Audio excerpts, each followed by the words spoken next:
Muy buenas con todos. El tema que les voy a presentar es acerca de las interacciones en los diseños factoriales. Como primer punto debemos entender qué es un diseño factorial.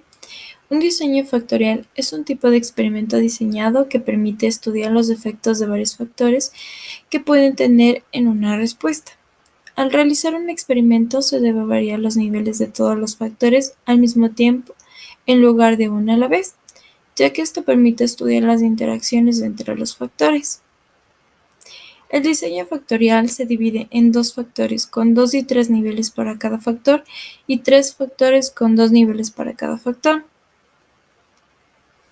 Una de las grandes ventajas de los diseños factoriales es que permite a los investigadores buscar interacciones entre variables independientes, definiendo una interacción como el resultado en el que los efectos de un experimento dependen de la manipulación experimental de otra variable independiente.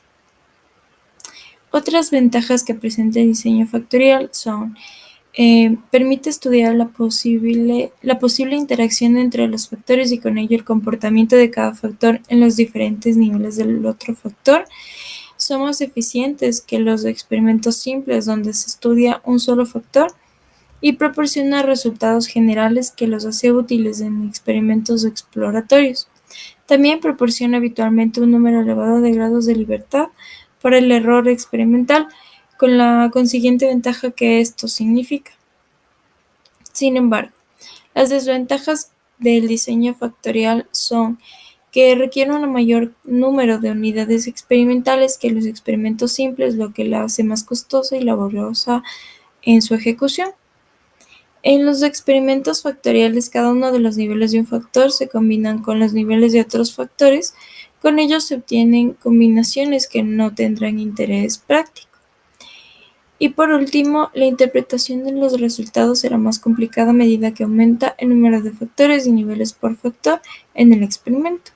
Para este punto, vamos a entender qué es una interacción.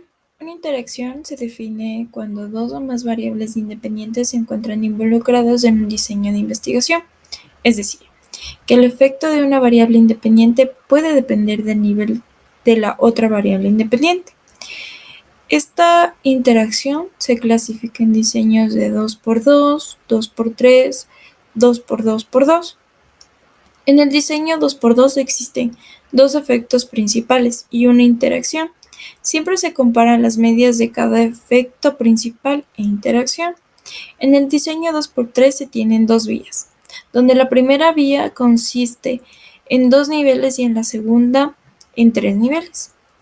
En el diseño 2x2x2 hay tres vías, con dos niveles cada uno, es decir, que existen tres interacciones de dos vías de 2x2 y una interacción de tres vías de 2x2x2.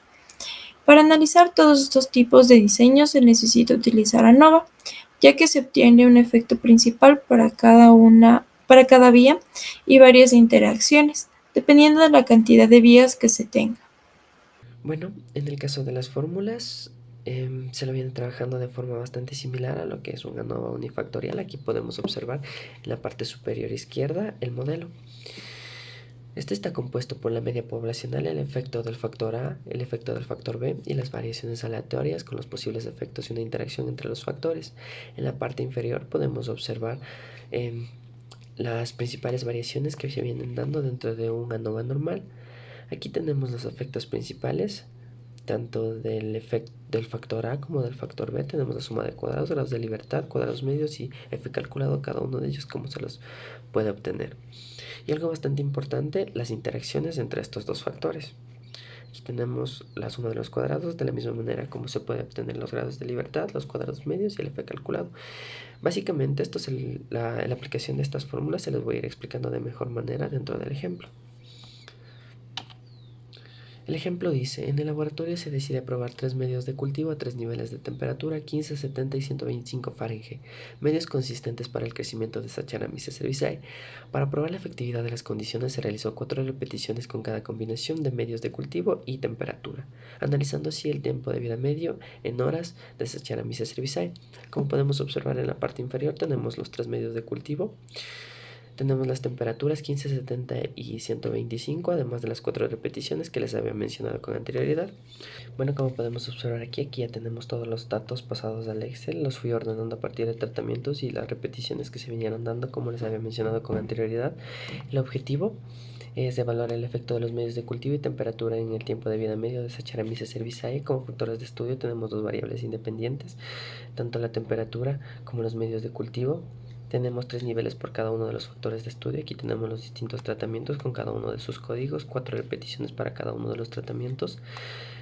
La variable de respuesta tenemos el tiempo en horas. Aquí tenemos, como es un DCA, diseño completamente al azar, aquí tenemos la esquematización del mismo. Nos planteamos 4 escenarios para las hipótesis, uno para los medios de cultivo, otro para las temperaturas, para los tratamientos como tal, y para ver si existen interacciones tanto en los medios de cultivo y la temperatura. Es un diseño factorial de un DCA.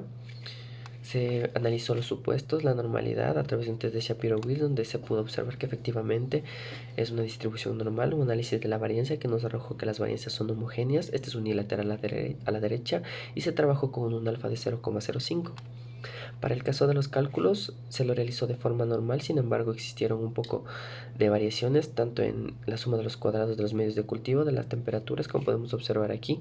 Fue necesario realizar otra tabla y sacar los datos aparte. De la misma manera, para la suma de los cuadrados de las interacciones se realizó otro arreglo, donde se pudo observar la interacción tanto para la temperatura y los medios de cultivo para cada uno de ellos, como se puede observar aquí. En el caso de la suma de los cuadrados del error, esto se lo calculó a través de la suma de los cuadrados totales, menos la suma de los cuadrados de los medios de cultivo, menos los de la temperatura y menos los de la interacción.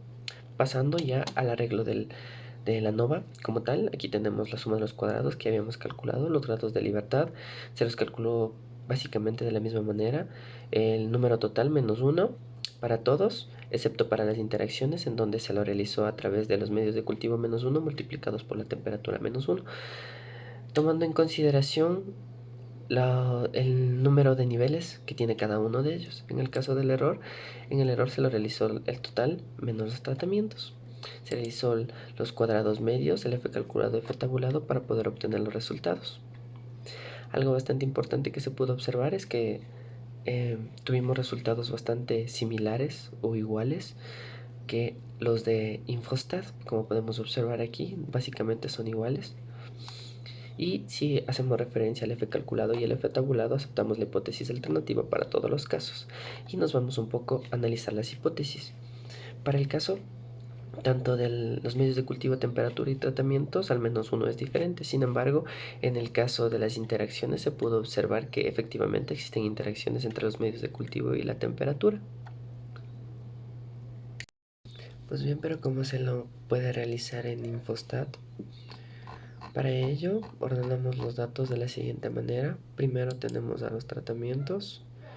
Como ya les había mencionado con anterioridad, aquí tendríamos 36 repeticiones. Tenemos los medios de cultivo, para cada uno de ellos tendríamos 3 medios de cultivo, se los denomino con la letra A, B y C. La temperatura como T1, T2, T3 y las repeticiones, como se había observado, son 4 repeticiones, entonces los asigné con números como 1, 2, 3, 4. Tenemos el tiempo de vida medio, que es nuestra variable de respuesta. Como lo venimos realizando, nos vamos a análisis de la varianza. En el caso de las variables dependientes tenemos el tiempo de vida medio. En el caso de las variables de clasificación vamos a ir en orden de importancia. Primero el medio de cultivo, posteriormente las temperaturas, los tratamientos. Vamos a realizarlo netamente así y aquí podemos obtener los resultados dentro del Infostat, que básicamente vienen a ser los mismos que en el Excel. Bueno, como conclusiones, primero me gustaría analizar un poco los resultados que obtuvimos dentro del ejercicio. Con un nivel de significancia de 0,05 se concluye que hay una interacción entre los medios de cultivo y la temperatura, por lo que el efecto principal de estas dos variables independientes son significativas, es decir, que en los 3 casos se rechaza la hipótesis nula. También, como podemos observar en la parte superior, tenemos la gráfica que obtuvimos netamente. El hecho de que las rectas no sean paralelas indica que la interacción es significativa. En general, se consigue un tiempo de vida medio mucho más largo a temperaturas bajas independientemente del medio de cultivo. Si hablamos de las conclusiones generales de las interacciones y el diseño factorial, en el caso del diseño factorial, este nos permite estudiar el efecto individual y de la interacción de los distintos factores, que nos da paso a analizar las interacciones como tal, las cuales nos ayudan a entender el efecto de la variable independiente con los niveles de la otra variable independiente. Además, esta se define por la relación entre los factores o variables independientes, es decir, el efecto cruzado que se viene dando entre estas dos variables. Y eso es todo. Muchas gracias.